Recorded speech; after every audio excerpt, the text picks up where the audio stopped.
Can you send one of your kids over? I have your mail. My mother glanced over to me. I would be the kid she would send. As I got ready to go get the mail that was sent to the neighbor I'd never interacted with until now, I had thought a lot about what was about to go down. Why did she need one of the kids to go get it? It took me a while to get ready since my mind convinced me that if I would get this plague-like disease, I would get it on my own schedule.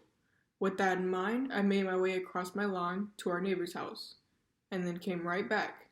Was that the right house? My mother came around the corner with a huge smile on her face.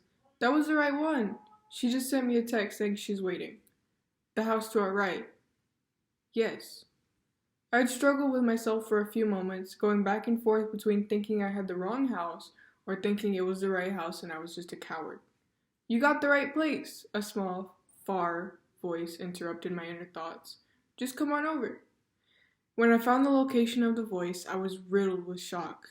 There she was, our next door neighbor and current owner of our mail, in her window above her garage. Her head looked as if it was stuck to the screen of her window as she watched me with impatient eyes. Although I was shocked, I quickly decided that this was an uncomfortable situation and I didn't want it to go on for any longer. I plastered a fake smile over my face, finally feeling bad for making her wait half an hour for us to pick up some mail. She spoke up again as I crossed the border into enemy territory.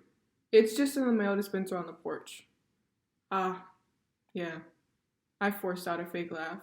I was just trying to make sure I had the right house. The journey to her front porch felt like it went on forever. I could feel her eyes on me as I took each step, wanting to make sure I didn't touch anything I wasn't supposed to. I couldn't even see her expression, but I'm sure she looked at me as if I was a dirty rag, cautious and disgusted. With shaky hands, I finally plucked the mail out of her dispenser thingy and began starting the long journey back to my front door. Thank you, I called out, wanting to not make the journey any more awkward than it already was. She responded with a small, no problem, and I realized this lady would not let me live. When I finally began to relish in the awkward vibes, my mother opened the door and made it worse. Did you say thank you? She yelled out. Louder, please, I don't think she heard you from her window.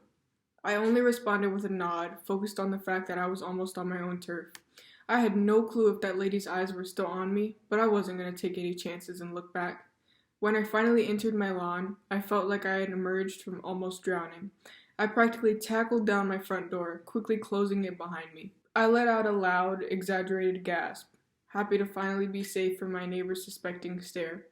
Never send me over there again. From now on, she can bring over the mail herself.